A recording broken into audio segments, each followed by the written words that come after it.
testing, testing.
So I've got myself ready so that we're coordinated. You got that. I'm glad we got this. Me too. Okay, good. We really needed that. So I'm ready to go.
He did a great job. Ooh, yeah.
testing, testing.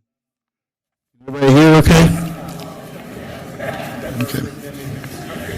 Chris, I don't have to get close. I don't have to be real close to this. You don't have to be very close. Can you hear everybody seated? You're set. In fact, I moved it all the way back. Okay. And it's live. It's live.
Got the nice one.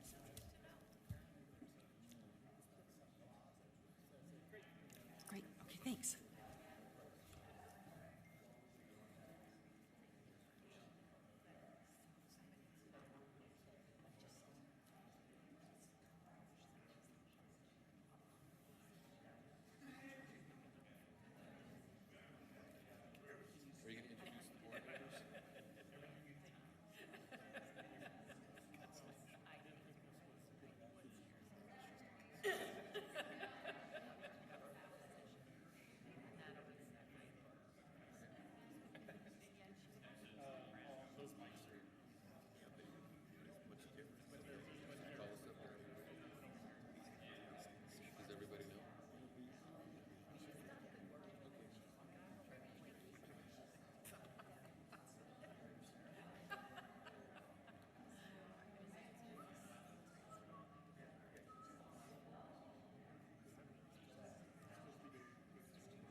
Something.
You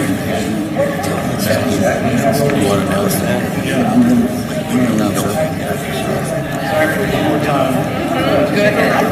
I'm going to sit.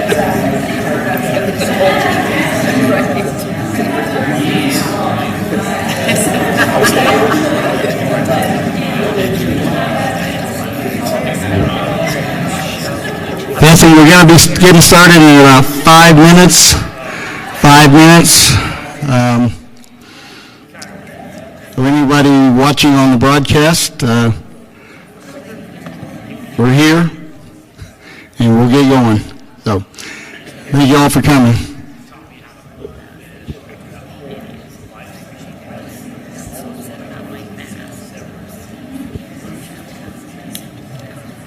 Is that getting good sound? That's a little loud, so a little further away from me. You guys are in that. Okay, he said, a little bit. Turn up. You don't have to hold it up. Is there an on-off switch on this?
This is our new timer. This experiment. Here, I got some. Thank you.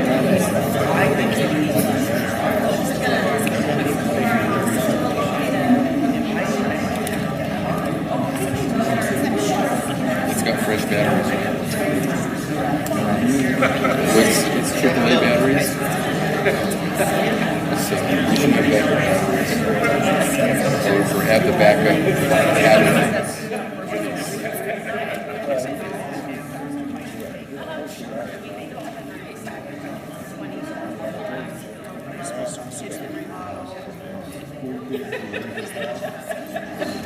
Said it starts this thing in 5 minutes.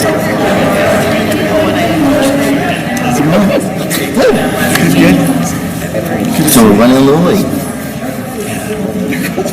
Just a little bit. Did you tell everybody on Facebook that we're running a little late? Yes, I did. Good man. Okay, so you want me to go ahead and take a seat, or what do you want me to do? This way. Turn this way. Exactly. Can you go out? Would you like to join us? Sure there's nobody in the area telling me to come on in. Here's what I like. This one. Lisa.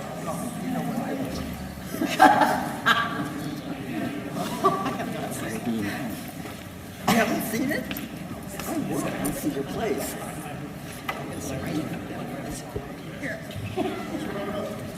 Is it going to be that close? You ready, Chris?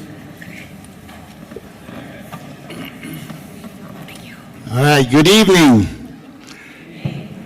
Thank you for braving the weather to come and attend our forum tonight with two great candidates. One, they couldn't make it, and we're pleased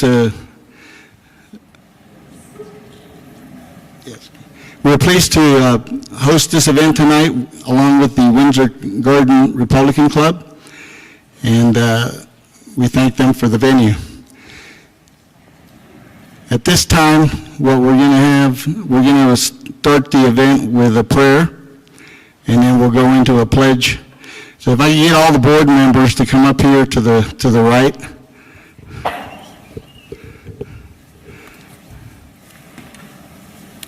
And we'll begin with a prayer. Martine? You can all stand. And who believes in God and country?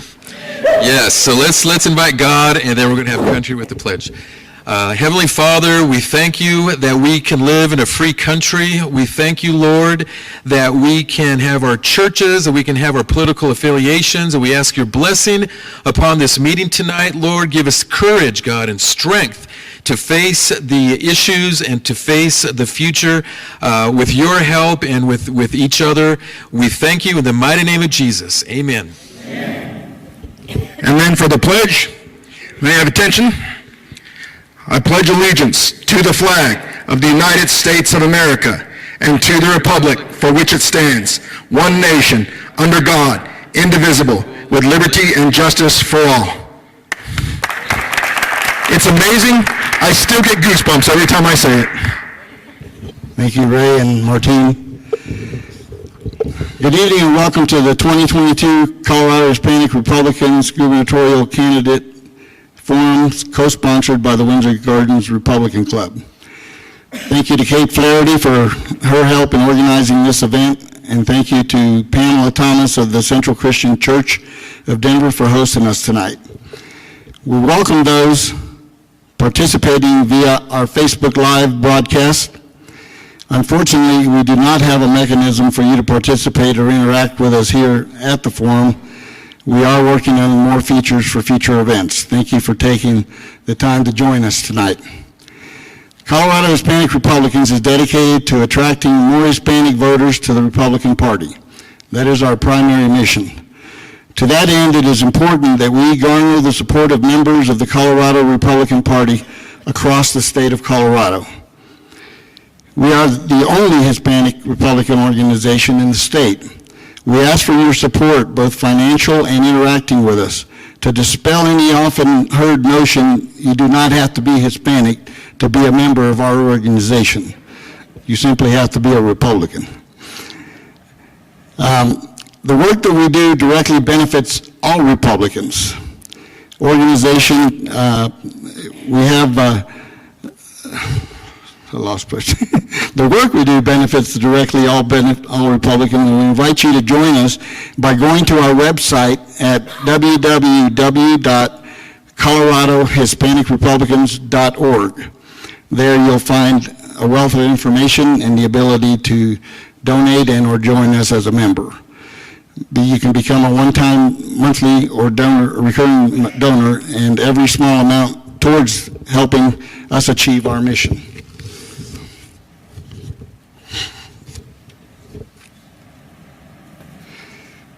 I would like to take a moment to introduce our board members. Raymond Garcia, our vice chairman. Gabriel and Sergeant Gabriel Ray Martinez, our secretary. Ray Lombardi, our legal counsel, Martine Mendez, board member, Gabe Martinez, board member, and Shumay Navarro, board member. Cindy Fickling is also, thank you. We have one member who is in Hawaii, couldn't be with us tonight. That's tough work there.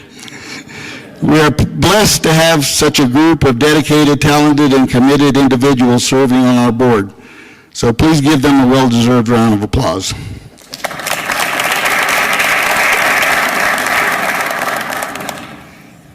Now, without further ado, I want to introduce our candidates for tonight's forum, as well as our moderator. Our first candidate is Danielle Neuschwanger.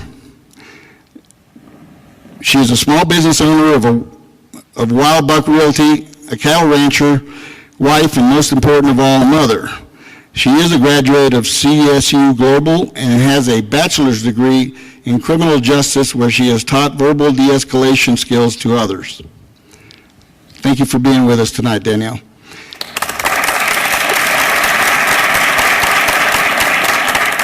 Our second candidate is Greg Lopez. He is an Air Force veteran, the former mayor of Parker, Colorado, where he was elected at the tender age of 27, where he also served as city manager. He was the Western Regional Director of the U.S. Small Business Administration, and he served as president and CEO of the Denver Hispanic Chamber of Commerce. Currently, he operates a medical equipment supply company with his wife of 31 years, Lisa. Thank you to our candidates.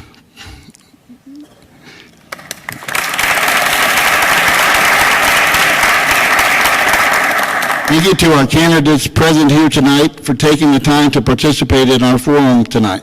It is important for us to note that Heidi Ganal was also invited to the forum. Despite several attempts by our organization and others outside of our organization to have her participate, her campaign made a conscious decision to not participate in our forum. I won't go into the details of her conflicting event, but suffice to say it was not the type of event that could not have been rescheduled for her to be here tonight. We are disappointed that decision was made by her campaign. This forum was obviously not important enough for her to attend. That is all we will be commenting on that topic. We just wanted to make everyone aware of the reason Heidi is not present tonight. And now I would like to introduce our good friend and moderator for tonight, Kim Munson. Kim?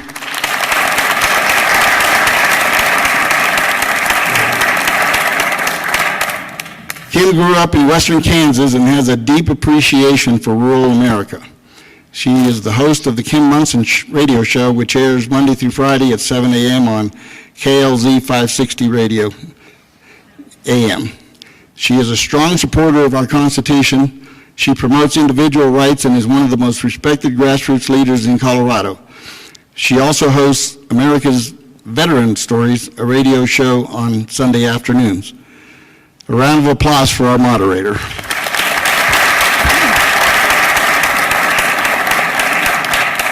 I will now turn the event over to our moderator, Kim. Thank you. Thank you. First of all, I'm going to go over the rules, and then we'll get into the questions.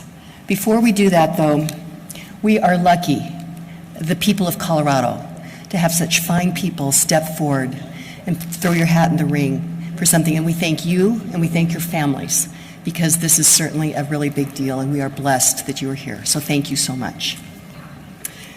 Our rules for the evening, your opening statement will be 2 minutes, and the way that the timer will work, Martine is working this. When he hits the button, it'll be green. At 1:30 or 90 seconds, it'll turn to yellow. And then at 2 minutes, it'll turn to red, and please wrap up if you've not done that before. If you don't, we have a hook, and we will use it. The order of the intro will be done by lottery before the start of the event. Candidates will be asked questions in alternating order. I'll notify candidates of the time allotment for each question. We've decided it's going to be 2 minutes. Candidates are asked to reply to the questions presented. And to keep the forum on time, we ask that candidates refrain from addressing each other during the initial portion of the forum.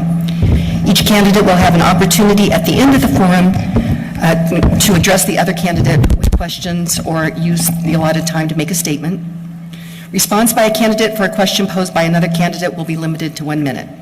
Your closing statement, you'll have 2 minutes, and the order of closing statements will be in reverse. We talked about our timer, and please abide by the time. Additionally, we ask that the audience refrain from applause or other demonstrations except at the introduction of the candidates and the conclusion of the forum. And thank you, it's really great to have you here. So, our order, Hugo, did you just have that? Who will go first? You go. Who goes first? Yeah, Oh, we forgot to do the coin flip. yeah. Let's just do ladies first. Okay, there we go. Okay. We have 10 questions. If you need me to repeat the question before you start your answer, just let me know on that as well. Can Do you want us to do the intro? Oh, yeah, excuse me, I guess that would be a good idea. Danielle, please, 2 minutes. As we look across America right now at the state of the state with our nation, I think it's safe to say that we all know that constitutionalists are on the clock. With the continued attack on America's freedom, on our children, on our democracy and our constitutional republic, on our jobs, on our vocational trades, on our energy sector, the future doesn't look very bright right now. But the great thing about America is that we were founded. Can you talk closer to the mic? Test, test. Okay. Why don't we start over? Okay. You better like me because I'm getting real close to you. Do you want me to start over? Yes. Okay, so as we look at America right now, the state of the state, whether it's socialism or communism, the attack on our children, the attack on our energy sector, the attack on our values as Christians, as Americans as a whole, when you look at that big mountain that's placed in front of you, there's not a whole lot of hope that seems to be out there right now. In fact, as I'm traveling across the state, you'd be surprised how much despair that I see on a regular basis. Parents who are just so frustrated that their kids are in masks and they have no idea how to get out of them. Employees who are challenged with vaccination mandates against their constitutional freedoms and against the law and told that their job is going to be essential based on their vaccination status. If we continue down the path that we're on right now, there's not much hope for America's future. But there is light. There is young patriots who remember what it's like when you read a history book and you were inspired by the founding fathers and the framer of the Constitution. When the preamble of the Constitution and the Declaration of Independence would inspire so much hope that you couldn't just get past the fact that it brought tears to your eyes. Or when you would drive down the road and you would see a flag waving and it brought just that extra gut-wrenching patriotism to you because you were so proud to be an American. That time is not over. That time may have been temporarily forgotten, but that time is coming back. And it is coming back with grassroots candidates across the nation who are getting rid of the elitist politicians who want to spend 50 years in Washington not doing their job, who want to run for governor because it's just the next thing they're supposed to do in their politician career. Here's what I'm going to tell you. Right now, every single one of you tonight showed up, and those who are logged on online, you're engaged, and you're engaged because freedom matters. Now is the time to take back our nation, and I want to do that as the next governor of Colorado. Thank you so much. Danielle, thank you. Greg, your opening remarks? You know, we come here tonight, not necessarily as Republicans, but as Americans. You know, we look at where the future is for our state. Raise your hand if you've been here longer than 10 years. You know, Lisa and I, when we first moved to Colorado, you know, we had a dream in the future. We raised our family here. You know what it's like. You've seen the transition. You've seen how Colorado has completely been transformed. And we have a governor that really doesn't believe in the Colorado spirit. He really wants to see Colorado become California. He truly is looking to see how he can make California and Colorado twins. Folks, I'm here to tell you, it's up to us. The future of Colorado lies in your hands. Do not believe that you don't have a voice. Do not believe that the people no longer can control their government. Because you're right, there is these elite, powerful individuals that are trying to tell us how we should live our lives. They're trying to tell us when we should eat meat, what we should do with our children. They're teaching our children that America is evil and that our values are racist. That's not what America is about. You know, we just said the Pledge of Allegiance. You know, I'm a former veteran. You know, and I put my life and make sure that we can defend the Constitution of the United States. We are all proud Americans. We're all patriots. I tell you, we must come together because our time is now. Our finest hour as Americans is coming in November of 2022. And we need to send a message to all those rich, elitist, powerful individuals that America is for the people and by the people, and we're going to take it back. Because we've had it with these mandates. We've had it with these rules. We've had it with what you're trying to teach our children. It's about time that we step up. America is waiting for you. Join us. Thank you, Greg. Just once again, to make sure that we understand the timer, at green, we begin at 90 seconds, it goes to yellow, red at 2 minutes, and if you've not wrapped up, please do that at that time.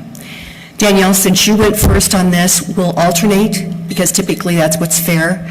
So Greg, you're going to get the first question. Crime is rising in the state at an alarming pace. Colorado has the dubious distinction of #1 in car thefts in the country. As governor, what specifically will be your agenda and priorities to address crime? Greg.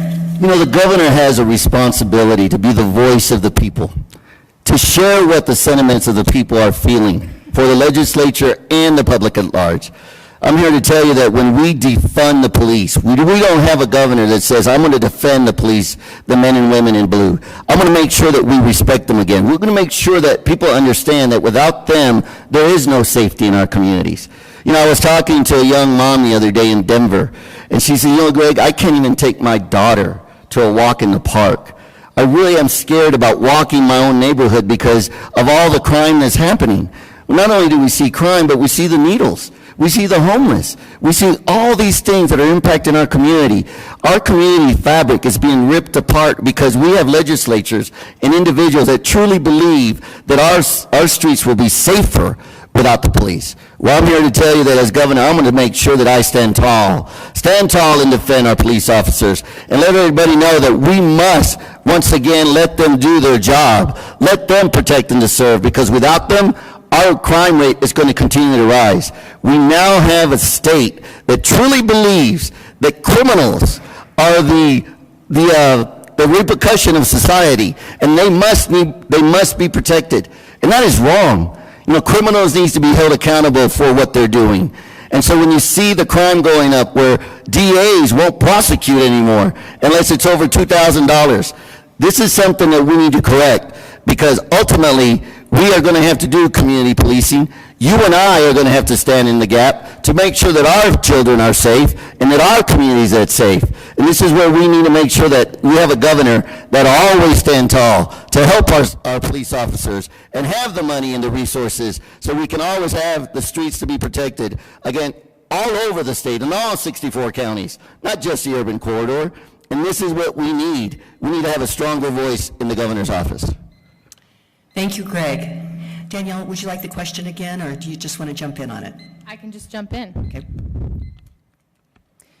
So I'm going to tell you a secret that for the last 30 years, our law enforcement in Colorado has already been underfunded. We have already defunded our police to the bare bones minimums that it is now. Our state patrol, we have 600 deputies, patrol officers, 200 of which are admin, 200 of which are special teams, and 200 of which are patrol. That means on average, there are 3 deputies in every county. That's not a full-time shift. That's actually short 2 people.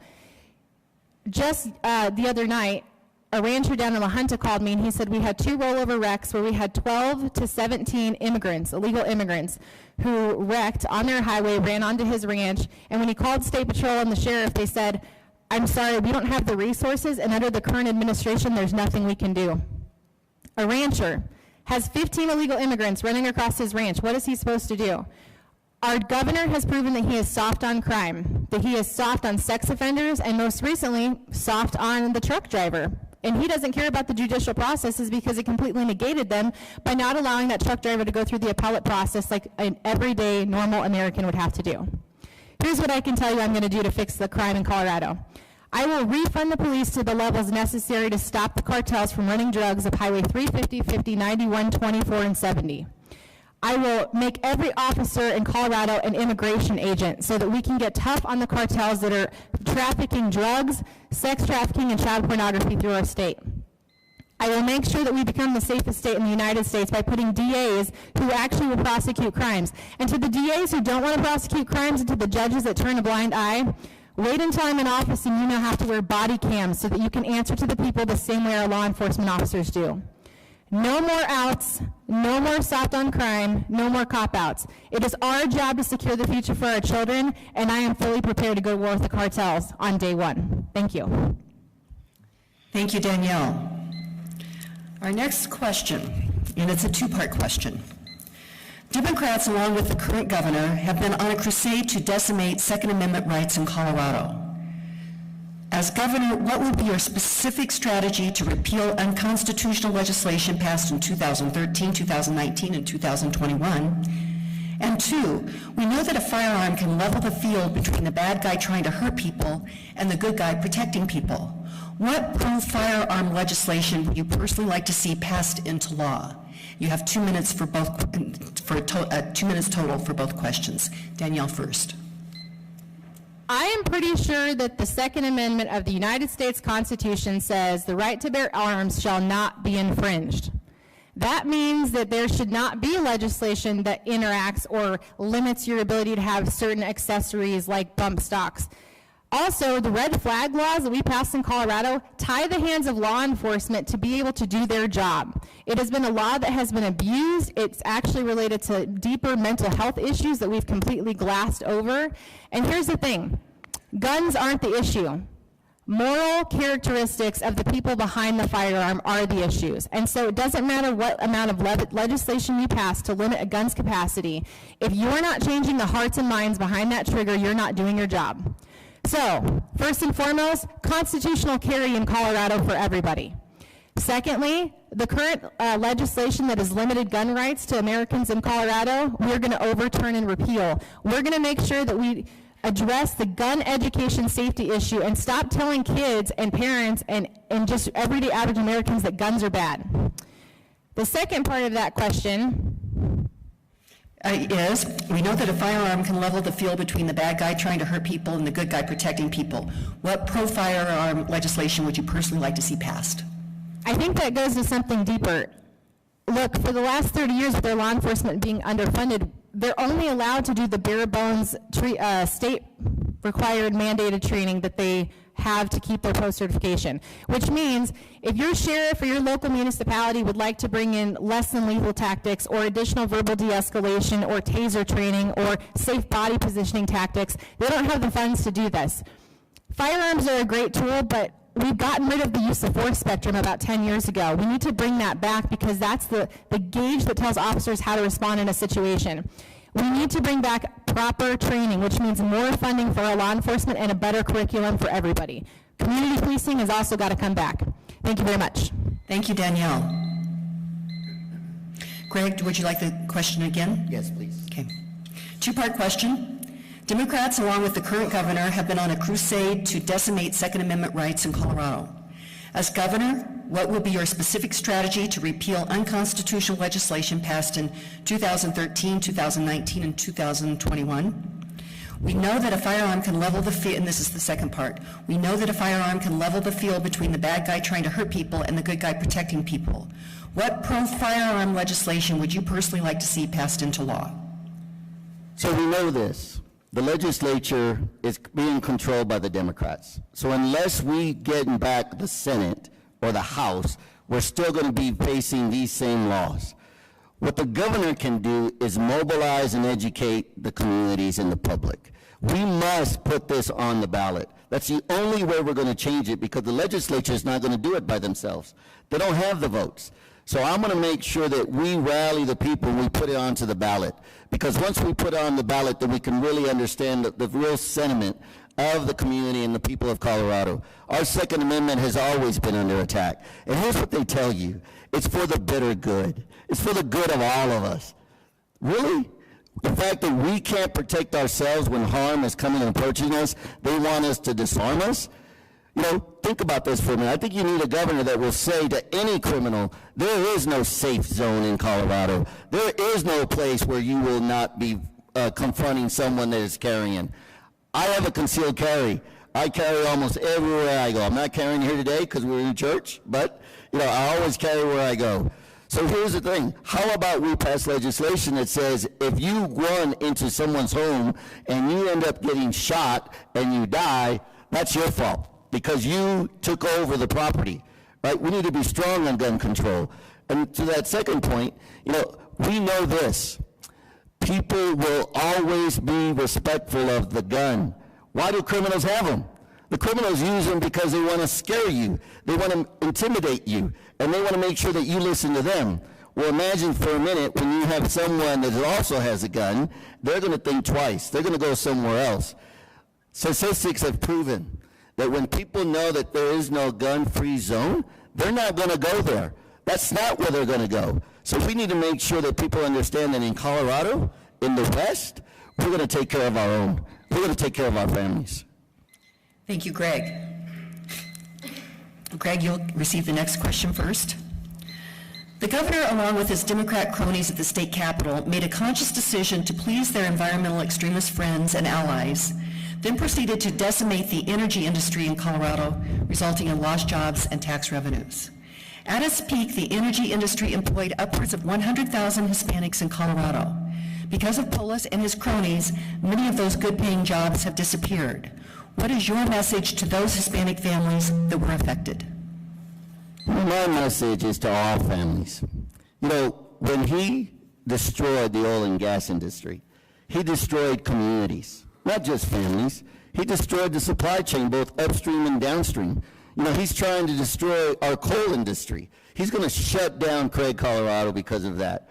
And so when you look at what are you doing, remember this. In 2018, in the general election, we were asked the question, should we increase the setbacks for oil and gas? And the people of Colorado said no. Leave it alone. We believe they're doing the right thing. We believe they're doing the right thing for our communities because their taxes are helping schools, their taxes are helping fire districts, they're helping the entire community, so leave them alone. When he got elected, not within 60 days, he passed legislation to be able to regulate it. And now we have over 2,000 is the setback.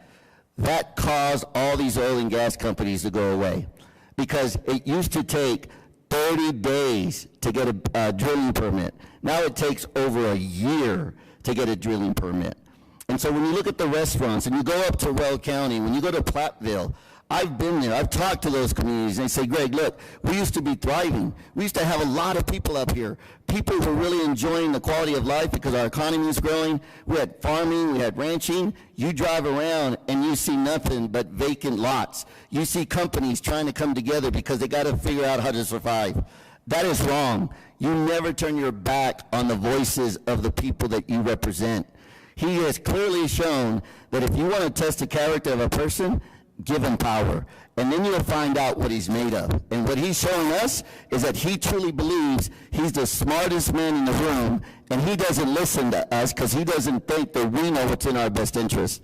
The rich elitists believe they know what's better for us, and they're going to tell us what to do if we don't remove them with the grassroots candidate. Thank you, Greg. Danielle, would you like the question again? Yes, please. Okay. The governor, along with his Democrat cronies at the state capitol, made a conscious decision to please their environmental extremist friends and allies, then proceeded to decimate the energy industry in Colorado, resulting in lost jobs and tax revenues.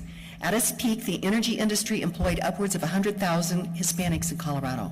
Because of Polis and his cronies, many of those good-paying jobs have disappeared. What is your message to those Hispanic families that were affected? He didn't stop in 2018. In fact, when Governor Polis took over the office of the governor, unemployment was at a 2.9%. During the COVID pandemic in April of 2020, it hit a 12.1% high. And as of December of 2021, it's at 4.8%. The highest county the county that had the most unemployment was Adams County, with 35,000 people claiming unemployment. In Adams County is Federal Heights, the #1 highest Mexican or Hispanic Latino populated area in Colorado, with 63% Hispanic Latino makeup. The majority of people in Adams County who suffered economic losses due to the mandates and to failed policies under Governor Polis are Hispanic Latinos. He didn't stop with the energy sector, and he's not going to stop now. He's attacked agriculture, he's attacked your businesses and told you whether you were essential or not. And here's the thing, is that if we don't have a candidate or a legislature that's going to stand up to the governor's executive orders, we're going to continue to see economic failures across Colorado. We're seeing it with our budget, we're seeing it with our education. For oil and gas, that actually plays into stagflation right now. So in Colorado, because of Biden's administration to shut down the Keystone Pipeline and go to foreign oil domestic policies, we have seen a U.S. misery index as of December in 2021 of 11%. The highest it's ever been pre-COVID pandemic since 2012. That has a direct correlation on the cost of goods that you see at the grocery store. Governor Polis does not care about you if you're white, Hispanic, black, African American, or anything else. What he sees is zeros in his elitist bank accounts for all of his buddies. In order for you to see a secure economic future, you have to stand up to him and start saying, enough is enough. Our jobs matter, our businesses matter, our kids matter, and that's all there is to it. No more elitist career politicians. Thank you. Thank you, Danielle. Danielle, you'll take the next question first. The current governor has waged war on rural Colorado. He appointed an avowed anti-rancher, anti-farmer woman to the state veterinarian board. He issued a meat out proclamation last year encouraging Coloradans to not eat meat for a day. Ultimately, these policies will lead to higher food costs and create shortages at the grocery store. What will you do to support Colorado's farmers and ranchers? I'm already doing it. So I am a cattle rancher. I live in rural Colorado. This is my backyard. When the Pause Initiative, or People Against the Unnecessary Suffering and Exploitation of Animals, came out in January of last year, that was my call to action to get involved. I quickly went around to some county commissioners and asked them what they were going to do about this. We started putting out a resolution. For the meat out day, I went to 3 because who can get enough meat in Colorado? Ellen Kessler was our state board veterinarian who was appointed as a favor to the first gentleman, Marlon Reese. Recently, on Thursday of last week, on a Facebook post on the first gentleman's page, she called ranchers lazy and nasty and insinuated that we purposely use our cattle to bait wolf attacks. Well, I wasn't okay with that. And so I got on Mandy Connell on Friday, and I got on all social media and reached out to a bunch of ranchers across the state, and I said, this is enough. Enough is enough. Now is the time that we take back our state. We got a petition going, and by Monday morning, we had over 24,000 signatures demanding her resignation. Monday morning, the GOP jumped on board and also demanded her resignation. And as of 3:26 p.m. on Monday, Ellen Kessler has officially resigned. There is power with people. There is power in numbers. And we can change things just as everyday average Americans. We've just forgotten what our voices collectively can do. We've gotten so divided with this urban-rural divide that we forgot that we can work together for common good. For Colorado, I will stand up and defend every rancher. There are 34,000 ranchers on 32 million acres of privately owned property in Colorado.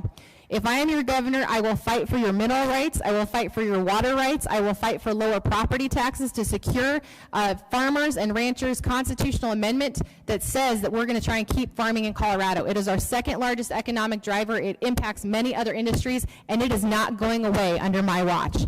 Thank you. Thank you, Danielle. Greg, would you like the question again? No. So, you know what? There is an attack on rural Colorado, and the governor is not interested. Actually, he's leading the attack. He's the one that's leading the attack. When you look at his appointments, when you look at what he's doing, you know, and I reached out to the Cattlemen's Association, and I reached out to the Farm Bureau, and I reached out to Club 20, and they said, you know, Greg, we're going to join and make sure that our voices are heard. I didn't hear about a petition, but I did hear that the agencies were coming together. And so, yes, you know what? It takes the voices of those individuals to make sure that she resigns. But know this, The only reason she resigned is not because the governor doesn't agree with her position. It's because the governor wants to get reelected, and the governor wants to be president. That's the only reason she resigned. If he wasn't up for reelection, she'd still be there, because he appointed her. And he knew what her position was. He knew her position, but he still appointed her. You know, a governor doesn't appoint people that don't understand the industry.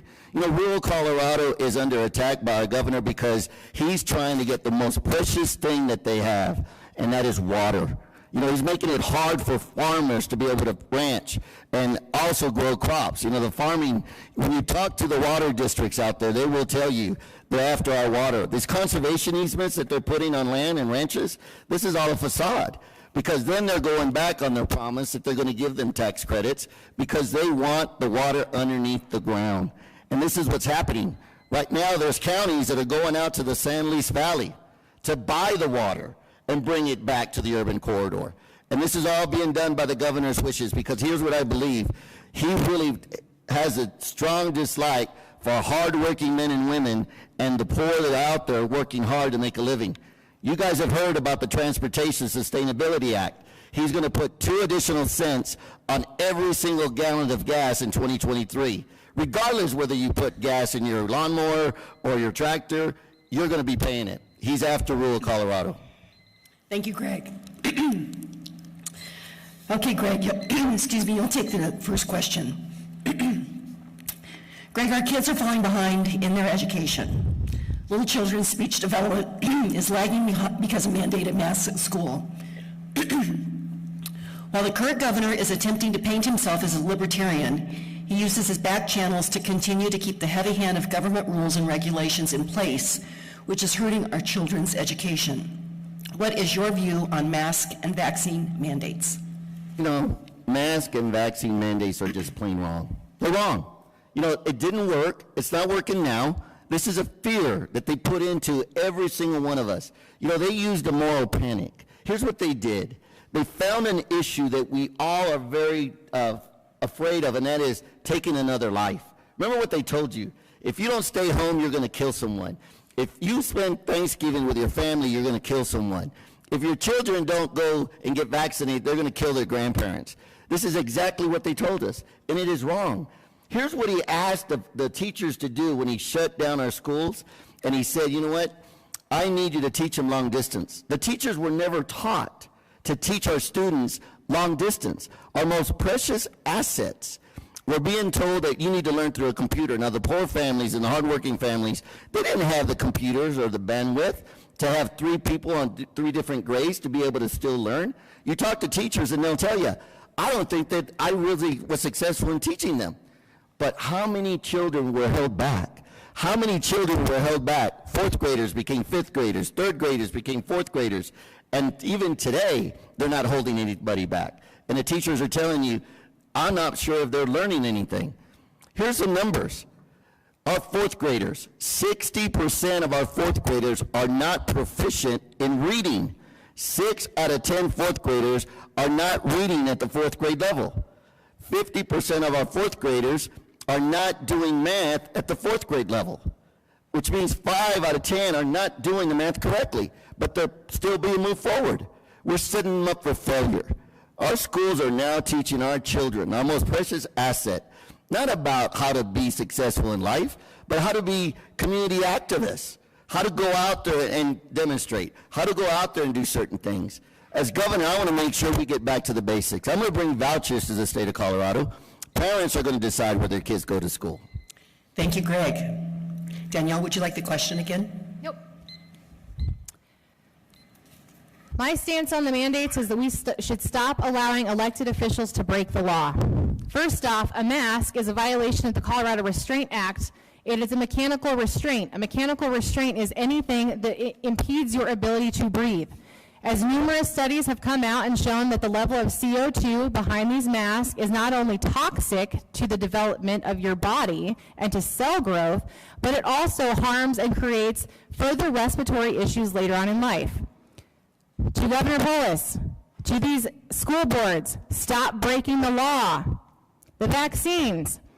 In 2008, Genetic Information Non-Discriminatory Act was passed, and it was adopted by the Civil Rights Act of 1965, the National Research Act of 1974, the National Privacy Act of 1970, the EEOC, the Civil Rights Commission, and what it says is that your genetic information is now a protected class. The PCR test for genetic information.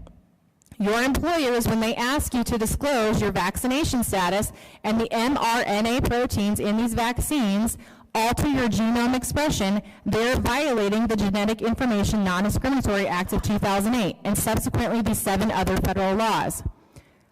Elected officials need to be held accountable and stop breaking the law. It's great that we say things like, well, it's against my First Amendment right.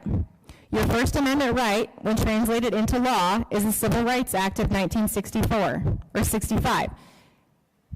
As far as masking and mandates go, they should have never been put in place. This was all a greedy money grab. It was a scandemic from the get-go, and it has nothing to do with anything other than profiteering off of your fear. The government has been doing this for decades, and we need to smarten up and stop allowing them to use our fear against us. Faith over fear is a saying for a reason. As your governor, I will put a stop to this, and I will make sure it never happens again. Thank you. Danielle, thank you. You'll take the next question first. A Rasmussen poll reported that over half of likely voters now believe that cheating impacted the results of the 2020 election. What can we learn from the 2020 election, and how can Coloradans be assured that the 2022 election is free, fair, and honest? Can I say put Jenna Griswold in jail? Okay. In Mesa County and now most recently in Elbert County, which is my county, both the county clerks have found the same algorithm of missing communication log files. And what that means is that they're not saying that votes were flipped. They're saying that the logs that track whoever went into the machines and created audits is missing. Those logs are required by state law to be held there for 2 years for an audit. Why does the Secretary of State's office need to erase access logs to a Dominion machine after an election? There is fraud that has occurred. There is fraud, and there is a lot of laws that are being broken by our Secretary of State. What we need to understand is that as a state, we also have not tracked how much fraud occurs on a regular basis. We track least likely and most likely to vote, but we don't track how much fraud occurs on a regular basis. And so if you don't know your baseline in your county and a standard of deviation occurs in any election, presidential or not, how do you know to ask the question for an audit? And this is not by coincidence, this is by design. The entire Secretary of State's office needs to be audited, and people need to be held criminally accountable. She is going around the laws, she is creating her own laws, and she's doing this because she's in bed with Dominion. Jenna Griswold deserves a pair of bracelets, and so does Governor Polis. As your governor, I will create an independent forensic third-party audit of the Secretary of State's office, and I will get rid of Dominion in Colorado and make sure that your vote matters. It will always matter moving forward, and we will make sure that we put checks and balances in place so that this never happens again. Thank you. Thank you, Danielle. Greg, would you like the question again? No, I'm fine. You know, there's certain things that a governor can do, and there's certain things that a governor cannot do. And this is something that we all need to be very careful about when we talk about what we can do and what we can't do. You know, first of all, it seems like today, with this election, it reminds me of the Kennedy assassination. It's like, who actually killed Kennedy? You know, you have a lot of people that are saying, well, it was this gentleman, or it was the FBI, but what I want you to focus in on is that you notice how the Secretary of State does not want anybody to be doing an audit, does not want anybody to be looking underneath the cloth of the table to see what actually is happening. But we're supposed to be the gold standard. We're supposed to be the gold standard for the rest of the nation. And yet we have a Secretary of State's office that is doing everything it can to stop that. One of the things that there is a lawsuit currently going on with the Secretary of State's office, you know, and it is by 2 county clerks and recorders, and I live in Elbert County, and I can show you and prove to you that I live in Elbert County, but most importantly, you know, the machines that they're using, they're not certified. That's some of the things that they're putting in the lawsuit. The certifications of Dominion were not done correctly. The Federal Election Commission for the United States did not certify those machines. So why are we hiding this? perception is reality. As I travel the state, people say, Greg, what should I vote? You know, they're going to take the election anyway. They're going to decide who wins. We must always vote, because when we lose the election or we feel that we can't control the outcome, we are now a third world country. We are a third world country that we have no faith in our election process. That's what makes America great, is that the people get to choose. And we need to go out there. We need to be election judges. We need to be watchers. We need to be out there. Don't think that the only role you have is to basically go and vote through the mail. You need to be watching these systems, because if we are not watching them, this is what's going to happen. And I'm a firm believer we're going to get this back on track as I'm governor of the state of Colorado. Thank you, Greg. Greg, you'll take the next question first. Hispanics are entrepreneurial and hard workers. They rely on their personal cars and trucks to get to and from their jobs and create businesses. This radical governor has waged a war on everyday people and their vehicles. We know that personal vehicles are safer and more efficient, and freedom of mobility empowers individuals to pursue their dreams. How will you reverse the radical electric car, light rail, bicycle agenda of this governor and legislature?